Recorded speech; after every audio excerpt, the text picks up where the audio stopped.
तस्वीर दिखाते हैं उस शिकायती पत्र की जो उनकी तरफ से लिखा गया है इलेक्शन कमीशन को। ये देखिए, ये इलेक्शन कमीशन को पत्र लिखा है सुप्रिया सुले ने और मांग की है कि जो ये आईपीएस अधिकारी रह चुके हैं, जिन्होंने आरोप लगाया है, उन पर कार्रवाई की जाए। इसकी मांग को लेकर ये पत्र लिखा गया है। लेकिन इसके बाद सुधांशु त्रिवेदी ने भी कई सवाल पूछे। बीजेपी सवाल पूछ रही है और कह रही है कि क्या सिर्फ यही दो किरदार है या कोई बड़े चेहरे, बिग पीपल इसके पीछे हैं? सुनिए जरा। इसमें जो बिग पीपल वर्ल्ड कहा जा रहा है, जो सबसे गंभीर बात है कि मुझसे इसमें बड़े लोग इन्वॉल्व हैं। यदि दावा है कि ये प्रदेश अध्यक्ष नाना पटोले जी की आवाज है, यदि यह दावा है कि सुप्रिया सुले जी की आवाज है, तो वो लोग जिनको बड़े लोग कह रहे हैं वो बड़े लोग कौन है? इस बारे में कांग्रेस पार्टी और महाविकास आघाड़ी को साफ जवाब देना चाहिए।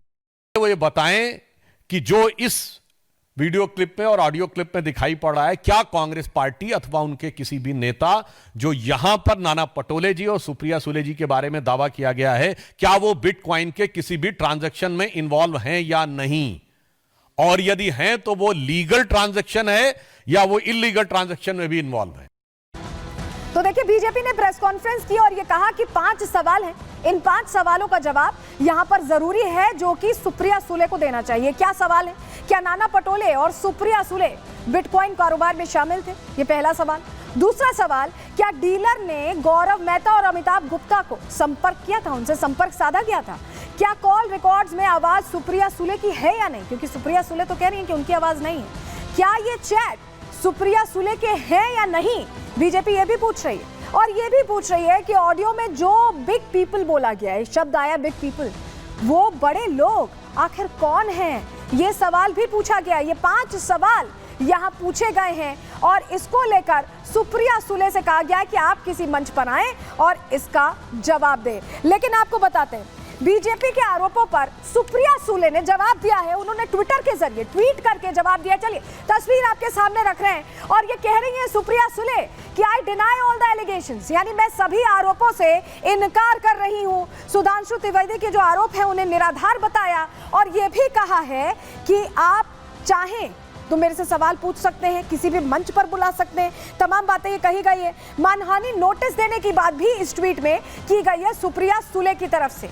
जब प्रश्न पूछे गए भारतीय जनता पार्टी की तरफ से तो उन्होंने कहा कि बीजेपी किसी भी जगह और समय तय कर ले, किसी भी पब्लिक फोरम पर वो आने को तैयार है, डिबेट करने को तैयार है। ये बातें उनकी तरफ से कही गई।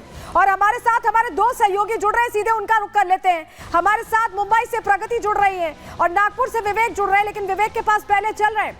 विवेक, ये जो बिटकॉइन बम फूटा है कल रात में, पूरी रात काटना मुश्किल हो गया होगा महाविकास आघाड़ी के लिए। बिल्कुल, हमने कल भी कहा था कि ये पूरी तरह से टाइमिंग का खेल है। बीजेपी ने जिस टाइमिंग का इस्तेमाल किया बिटकॉइन के पूरे जिसे आप कह रहे हैं कि जो बम धमाका हुआ, इसके बाद कुछ बचा नहीं। और हमने कल भी कहा था कि इसके बाद क्या हो सकता है। इसके बाद कांग्रेस को आना चाहिए, एमवीए को आना चाहिए, एक प्रेस कॉन्फ्रेंस करनी चाहिए। ऐसा नहीं कि जो सुप्रिया सुले ने कह दिया कि भाई हम उस पर डिबेट करने को तैयार हैं। तो 4 घंटे का समय बचा था, 4 से 5 घंटे का। सुबह 7 बजे से वोटिंग शुरू होनी थी और इस दरमियान आपको प्रेस कॉन्फ्रेंस तो कर ही देनी चाहिए थी। और 5 सवाल जो पूछे गए थे सुधांशु त्रिवेदी की तरफ से, बीजेपी की तरफ से, उसमें साफ था कि आप यस और नो में जवाब दे सकती थी। यहां पर जिस बूथ पर हम खड़े हैं, हम उस पर आते हैं जरा। अभी ये जो हमारे साथ खड़े हैं, ये बेसिकली यूएस में रहते हैं और वोट कास्ट करने के लिए यहां पहुंचे हैं। तो जरा इनसे भी पूछते हैं कि आप तकरीबन 10 साल से तो वहां रहते हैं, 10 साल से। नाम क्या हुआ आपका? कुणाल पाराशर। तो कुणाल, यही बताइए कि 10 सालों से इंडिया को आपने छोड़ रखा है, लेकिन एक जागरूकता है कि आप बराबर आते हैं वोट कास्ट करने। जी बिल्कुल। तो क्या उम्मीद होती है वोट कास्ट करने के पीछे का क्या तथ्य है? यही कि चाहते हैं कि देखिए यहाँ पर जो बदलाव हो रहे हैं। चलिए ठीक है, लोग लगातार वोटिंग करने पहुंच रहे हैं। बहुत कम समय बचा है और ऐसे में जो आखिरी कुछ चंद मिनट बचे हैं उसमें वोटिंग हो रही है। प्रगति हमारे साथ जुड़ी हुई है। प्रगति, मुद्दे बहुत से छाए रहे, लेकिन मुद्दों में सिर्फ शोर सुनाई दिया शब्दों का, क्योंकि लोगों से जुड़ी चीजों की बात तो विपक्ष कर ही नहीं पाया, ऐसा लगा। आप क्या देख रही हैं? सुबह से आप लगातार ग्राउंड पर हैं, क्या महसूस कर रही हैं? क्या सोच कर लोग वोट करने जा रहे हैं? और कल जो हुआ है, कल की पूरी गहमा गहमी का असर क्या आज वोटों पर पड़ा है?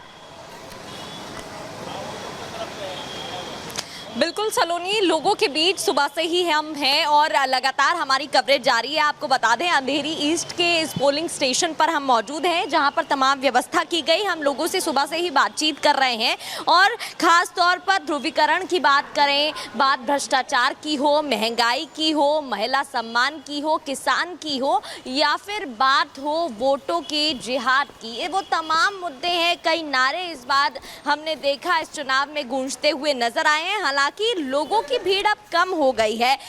लोगों से जब हम बात कर रहे थे तो उनका यही कहना था, महंगाई, भ्रष्टाचार और जिस तरीके से महिलाओं के लिए योजना की बात कही जा रही है उस पर ज़रूर काम किया जाए।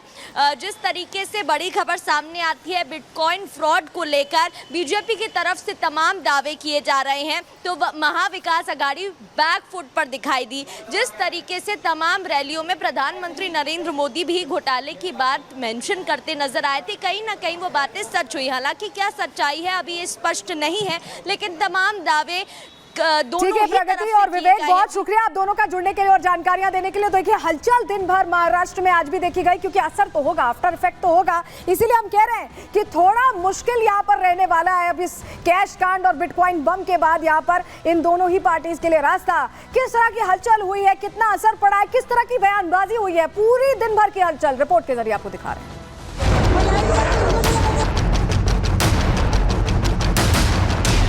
सुप्रिया सुळे जी पर और नाना पटोले जी पर जो आरोप लगे हैं, ये बहुत गंभीर इस प्रकार का प्रकरण है। लगभग 235 करोड़ रुपए के घोटाले, गबन और इस चुनाव में खर्चे का पूरा ब्यौरा सामने आता है। MVA मतलब महा वोट बैंक अघाड़ी ही नहीं, महा वसूली अघाड़ी भी है।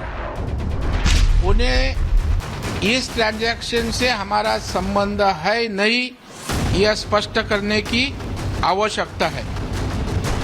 सारे आरोप झूठ है। जिन्होंने की है उनको मैंने डिफेमेशन का नोटिस भेजा है। पहले कैश कांड पर बवाल, फिर बिटकॉइन बम से तनाव। वोटिंग से एक रात पहले दिलचस्प हुआ महाराष्ट्र का चुनाव। 19 नवंबर महाराष्ट्र की वो तारीख है जिस दिन एक नहीं दो सियासी भूचाल आए, एक के बाद एक ऐसे सियासी बम फटे जिसने पूरा चुनावी माहौल ही बदल कर रख दिया।